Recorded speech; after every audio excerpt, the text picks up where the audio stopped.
Hello everyone, and welcome to a wonderful episode of Comic Book Cove.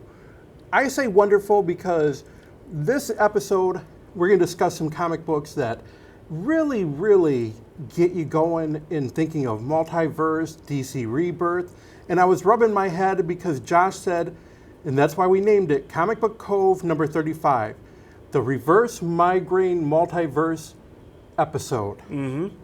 But it's multiverse stories. Why is it? Tell them why. Well, when I was reading these, the day I decided to do it, I had a migraine going into it. Not caused by comic books, not a comic book migraine. I read these thinking, okay, this is either going to make it better or it's going to make it worse. By the time I was done, my migraine was gone. Which means I think there was enough nonsense and multiverse stuff in these to give me basically a second migraine that canceled out the first one. Right. You know, like some weird Star Trek Next Generation solution, like, well, we'll just stimulate another migraine in his frontal cortex. That'll cancel out the migraine in the rest of his brain, instead of just giving me an aspirin. Yeah, but it worked. Somehow it helped. Mm-hmm. There was a lot of great stories this week, and there was a lot of implications. The big one, of course, Batman 21. I'm Tom Morris. I'm Josh Holderbaum. And this week, in Comic Book Cove number 35, the Reverse Migraine Multiverse Stories episode, we're going to discuss the following titles. Nightwing number 19, Wonder Woman number 20, Superman number 21, Superwoman number 9, Trinity number 8, and Batman number 21. And as always, spoilers ahead. Nightwing number 19, Nightwing Must Die Part 4. I had to read this twice to kind of get going what was going on. Give us a little background, if you would. Dr. Hurt, we talked about last episode that we did. What's Dr. Hurt doing at the beginning? Yeah, looks like Dr. Hurt is hiding somewhere. He's essentially, looks like he's sacrificing somebody, and he's also addressing some deity creature thing, which, when he turns around, is a giant blue bird that looks an awful lot like Nightwing's logo. And Dr. Hurt says, you've brought me back to serve as a prophet, and my task is to go after Nightwing, and essentially to weaponize him, to make him a weapon that he has to forge. And this is why he has to go after him, because we've seen him using Professor Pig in the previous issues to essentially not kill Nightwing, but just to bring him out and maybe even flip a switch in him. Right. But that was a weird opening that I had to read a couple times. I honestly, first time I saw it, I kind of thought that was a big owl. Kind of thought, oh, this is a Parliament of Owls tie-in kind of thing. Then I look at it again, it's like, oh no, it's a hawk. It's a very Nightwing specific thing. And I mean, who knows if that's a real thing or if that's a Dr. Hurt delusion thing, because I get the feeling he probably has some interesting visions going on in his head. Oh, but definitely. Who knows? Definitely. Who knows? But it definitely shows that obsession with Nightwing. Mm-hmm. Nightwing and Defacer, they go to Egypt because Professor Pig had mentioned that's kind of, I think, where he was taking Damien. Mm-hmm. And they get ambushed. Well, actually, they kind of hire some black market tourist company, but they get ambushed by him. Mm-hmm. But Nightwing says that's exactly what he wanted, because he wanted people to know that he was in the Middle East and he needed to find out where Damien was. Mm-hmm. And they said, we weren't supposed to stop you, that we were only supposed to kind of like delay you, because something about the redemption is in the blood. Yeah. And that was the theme. Yep, it seems like everything Nightwing has faced so far has been kind of orchestrated by Dr. Hurt so far. And I did definitely enjoy how they said, oh, you're not going to hurt us. You're an American hero. He says, yeah, I'm an American hero. She's an American villain. Yes. she's going to take you out. Yeah. And so it's interesting, too, that when they get to the pyramid where Dr. Hurt has Damien, Deathwing shows up again. Yes. We know Deathwing escaped with Dr. Hurt when he took Damien because Deathwing took out Robintron. Yes. The Dollatron Robin, who had essentially been the good version of Damian, with Deathwing being the sort of evil version of Nightwing. Yes. And Deathwing's still trying to make Dick see that, this is what you could be. I'm you without any without any strings tying you to the rest of the world, without any potential collateral damage. I mean, i.e., no Sean, no Damian, no one else to protect except you. And Nightwing says, no, it's what I do for them that makes me strong. And he still has that knife. Yeah, so that was a big point of, that's one of the reasons I referenced the multiverse. This, please continue with that knife, because that had some multiverse implications. Yeah, because they didn't talk much about the knife originally. I mean, when Nightwing got cut by it a few issues ago, he had a big, we called it a multiversal acid trip. Basically, that's exactly what it was. The issue after that, they didn't really talk about it that much. But Nightwing mentioned, the blade's kind of interesting. And in this, it's Deathwing who says, I see you kept it. Yes. Like he took a liking to it. And then he says, Dr. Hurt supposedly found that on the other side of the universe or something, and it has the power to make you experience an infinite number of universes all at once. So, which sounds exactly like what happened to him. And then when Nightwing kind of holds it up to Deathwing, I mean, maybe cutting him real superficially, it seemingly snaps Deathwing out of his Deathwing persona. I don't know if it did, and it showed him different versions of who he was. He went down, psychologically, he went down hard. Yeah. And that's when Sean decided, I'll stay here. And she just looked over him, and Nightwing says he could be fake it. She says, this is what I do. This is the profession I'm in. I know when a person is hurting. He begins to go through the corridor that Dr. Hurt has laid out for him. And you notice that there were different versions of Nightwing and Robins that Dr. Hurt orchestrated there. I don't know if they were made by Professor Pig, but probably more Dollatrons. Yes.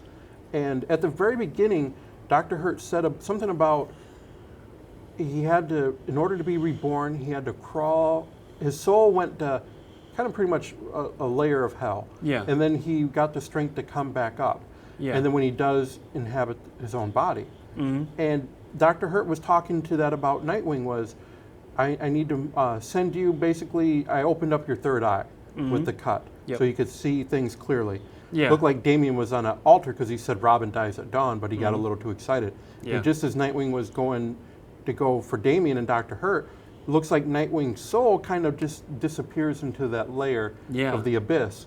In this issue, too, Dr. Hurt also makes a few references to weighing a person's soul against a feather, which is one of the ancient Egyptian afterlife beliefs that when you die, your heart is weighed against a feather, and if it weighs equal to that, then you're a good person. If it weighs more, then you're not. And that kind of determines where you go after that. So, I mean, it makes it sound like there's some sort of test for Nightwing after this. I mean, that he has to, go through something or maybe sacrifice something, because Dr. Hurt also mentions that it takes a little bit of blood to come back. And it kind of implies that's why Dr. Hurt sacrificed that person in the beginning, was maybe to have more blood. I don't know. It's Dr. Hurt. It leaves more questions than anything. Right. But it was I will say that if you do read Nightwing, if you read it the first time through, and there's a lot of subtle layers and there's a lot of deep layers, once you read it a second time, it becomes clearer. That's how I felt when I read it. And I think we're going to see a little bit more mysticism with Nightwing. I don't think, of course, we more likely Damian isn't hurt beyond hurt. Sean will play a big role in this, and we still might see what that knife has to do with the multiverse. And how Dr. Hurt even found something like that. Because, I mean, we know he has multiversal implications himself, but that would be interesting to know where that came from. Nightwing number 19, a good read, but we recommend reading it twice and be prepared that some of the answers are not going to come forth right away. Wonder Woman number 20, Godwatch Part 3. This has to be the issue where all the motivation of the characters that we've been reading for the past 20 issues, finally we get an idea of why all the characters are in the places they were. Yeah, this is a lot of answers all coming at once. I mean, answers that affect the present day Wonder Woman storyline too, where Yes. Veronica Cale and Cheetah are on their way to Themyscira. Wonder Woman just got shot through the chest. Is she going to be able to stop him? And yeah, this is a lot. This is a lot of answers coming out. But in this, Veronica Cale is still trying to get her daughter Izzy back from Phobos and Deimos. So she turns to the sorceress Circe, who we know is classic Wonder Woman villain. She's been around. I mean, was a pretty big villain in the 80s and 90s. Okay. She does go back to Greek mythology. She's traditionally a sorceress or a goddess, kind of depends. In this, she actually introduced herself as Circe the Weaver, which I didn't know. In mythology, she's normally in a big loom, and she weaves, which I never knew, but they actually pulled that from this. Like, oh, okay, that's different. And basically, that's kind of Godwatch's link to the realm of mystics. You know, they finally have a divine aspect of their team. I mean, they have Veronica Cale, the human aspect. They have Dr. Cybers, kind of the technological aspect. Now they have Circe, someone who can actually kind of deal with gods and goddesses and stuff. And so they want to use her against Phobos and Deimos to come up with some sort of plot against that. And what I really love is this version of Circe is very, very quirky. Right now, it was great. This What is was the really payment quirky. she asked for? Yeah, and she wants all these weirds that she wanted. What was it, Springsteen tickets? Yes. She wanted this weird Austrian currency, like 100 million of this Austrian currency. But it had to was be only a certain... like before 1919 or something. And it's just like, okay, so she's a coin collector or something too. It's really weird. But I mean, she's very, very eccentric as a character. I mean, she's very, not really presumptuous, but I mean, she walks in like she knows Veronica Cale. And kind of pushing around Dr. Cyber. That was the funny interaction where she was called like the machine. And had her hush, and then I think she put her into the coffee container. Those were funny moments, but she was very articulate that whatever she needed to be done a certain way, articulate on the meticulous that she needed to have done. Follow it without question. Do not, I will give the machine what needs to be done. It needs to be done a certain way at a certain time. Do not deviate. It has to be perfect. And what type of dogs do you like? Yeah, that was the best. That I not many things make my eyebrows raise that much than the thought of like an animal getting killed in the comic, and it's like, okay, what are you gonna do with this? Right. What are you gonna do with this? But in this, she decides Phobos and Deimos go to Veronica Cale.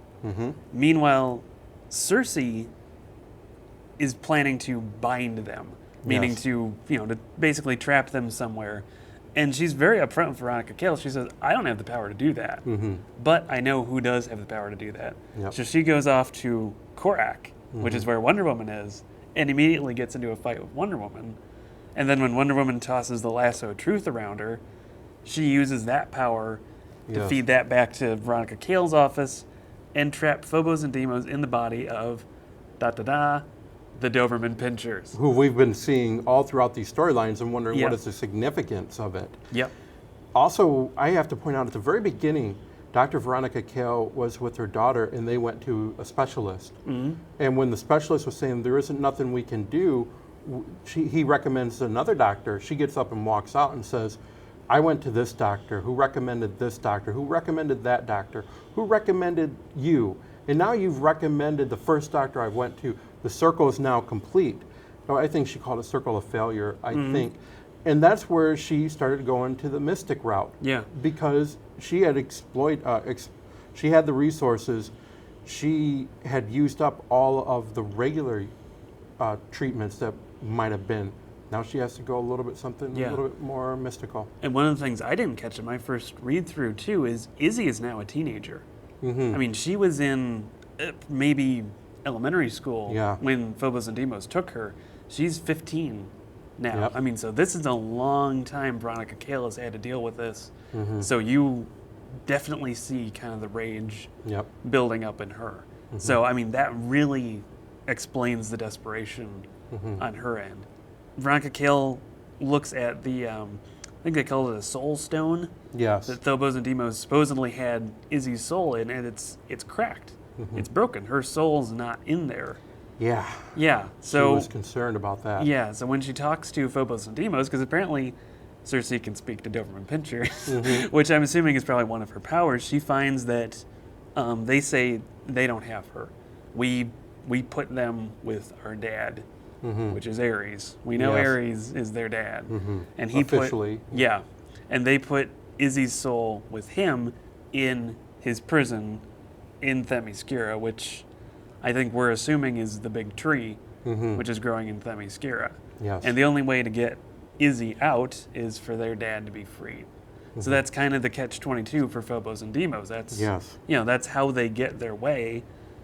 Is that also is what gets Veronica Cale to get her way. Mm-hmm. So, and that it's interesting too that Veronica Cale is more than willing to do that. Like, okay, where is it? Well, You know? isn't Cersei ready for more Springsteen tickets and Australian currency after they said Ares is her dad or is Yeah. their dad? What did Yeah. she do? Yeah, no, Cersei doesn't See want you any later. part of this. Yeah. yeah, and she's the one who tries to talk Cale out of it. Mm-hmm. Says no, no way. This is the God of War we're talking about. He's gonna probably cause World War III the moment you get him out. Yes. You know, you might get your daughter back, but you're not gonna have her for very long. And it's worth noting too, pre-Flashpoint, Cersei and Ares were actually a couple for a while, Okay. and then they split up big time. Mm-hmm. And Cersei didn't want to have anything to do with Ares. So it might be some of that coming back, but yeah, so I doubt Cersei's going to be a real Mm-hmm. component of the Godwatch Yes. team in the modern comics, but it definitely explains why she's not there, Mm-hmm. because she doesn't want to have any part of that. No. This was a great issue. And normally we would have reviewed it. We would have skipped over it because we took a break between weeks.